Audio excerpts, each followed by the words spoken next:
In case I just go crazy.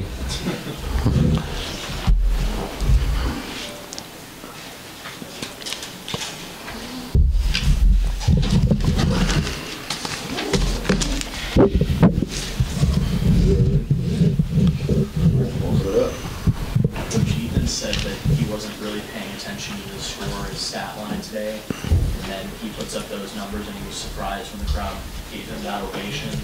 Just what are you thinking about this game following up from his, breakout college debut last year?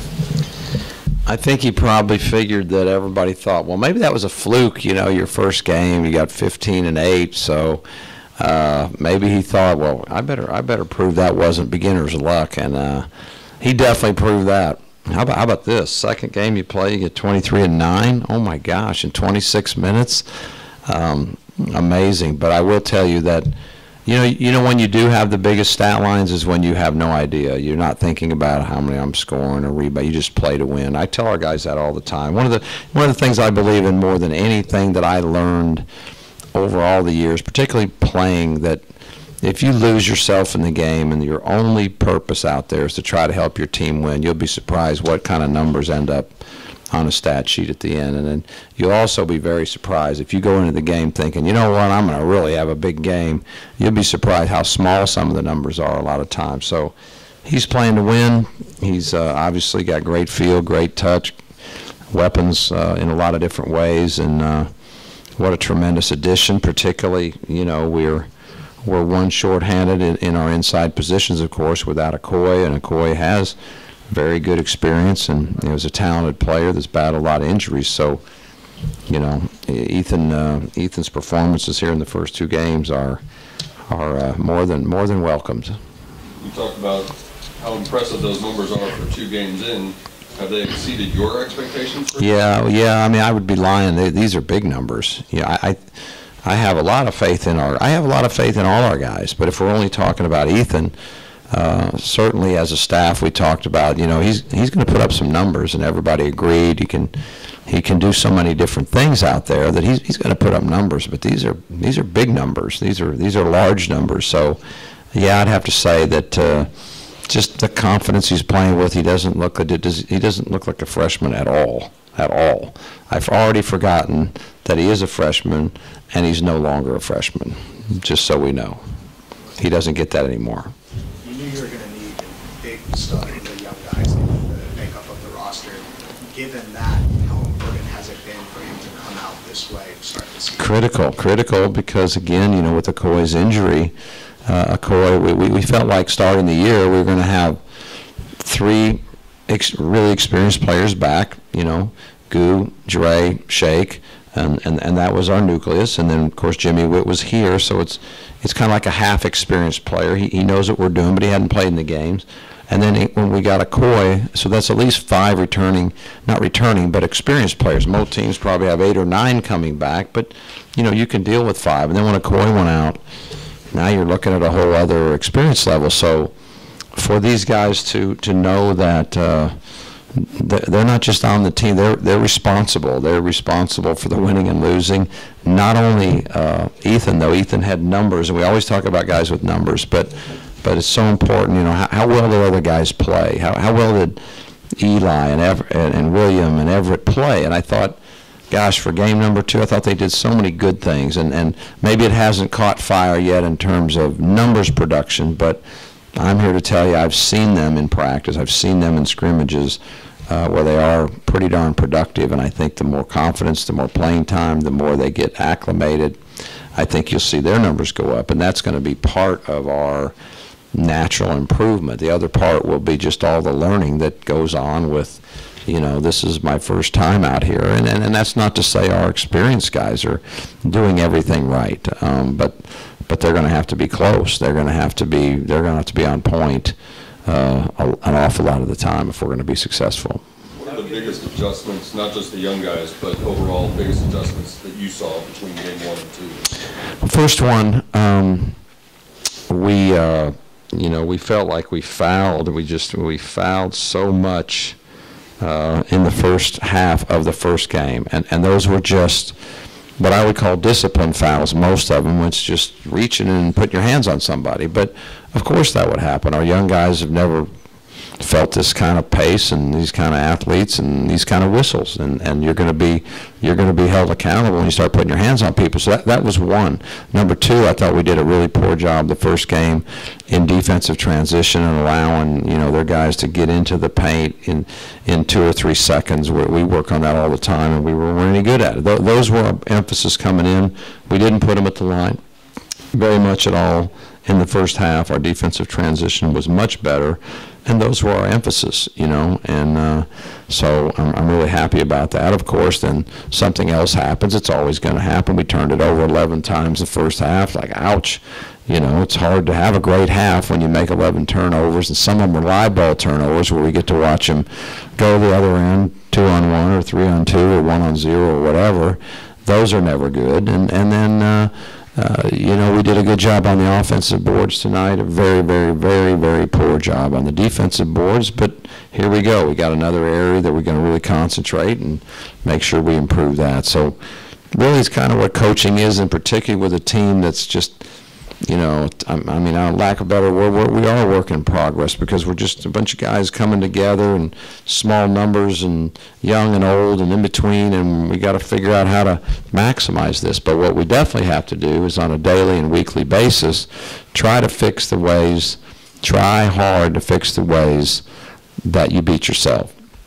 And once you do that, then you have a chance against outstanding teams. But if you have not learned to eliminate all those ways, I forgot to block out and I'm fouling a guy. I mean, you can play a 6th grade team, and if you foul them, they can beat you because they can make free throws. And if you can play anybody, and if they rebound on you and put back shots, you can get beat. So there's many ways. If you turn the ball over all the time, you're beating yourself. And so that's what we have to start with. That is our starting point. It's always a starting point. You got to eliminate the ways that you lose because you beat yourself. And once you get great at that, then you can go into a more advanced strategy. All right, we got all these basics down.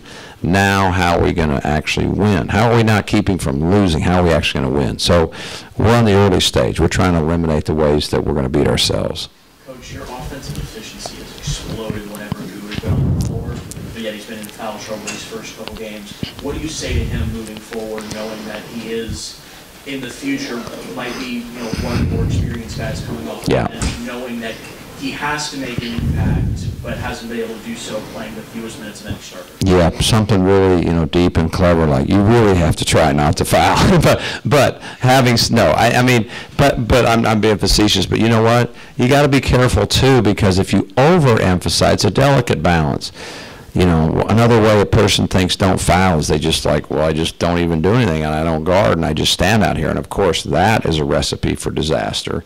So what it is to play harder and yet with more discipline. And it's as simple as that. He knows that. He didn't foul that much last year. He just had a little bit of bad luck, but he's going to get that solved. I got a lot of confidence in him. He's a heck of a player, and you're right. We are more efficient. He's a key guy. He's a guy that he can put up points. He can make plays. He can get to the basket. He can rebound. He's a great defender. He's very valuable, and I hope he's not disappointed. He's going to have a lot of big games for us. In a close game like this, what do you tell your players at halftime? Well, the first one is always that I believe this. You know what halftime is? Is just a long timeout. It's a fake. It's a fake, like, a math problem. Like, oh my gosh, well, let's see. If you're up 3 at the half, that means you probably win by 6 if you do the math. And it's a fake time. It's just a artificial timeout. That's what halftime is. But it gives you a chance to regroup, and it gives you a chance to make adjustments and to figure out what you're really doing wrong. So if you're asking today, it was, look, we can't shoot ourselves in the foot 11 times. We got to get shots on goal. It's a little bit like hockey. We got to get some shots on the goal, and if you turn it over 11 times, you're not getting enough shots. And the other thing we got to do a much better job is the defensive rebounding side of things. When they had, they had 11 offensive rebounds in the first half, if I'm not mistaken. It was way too many.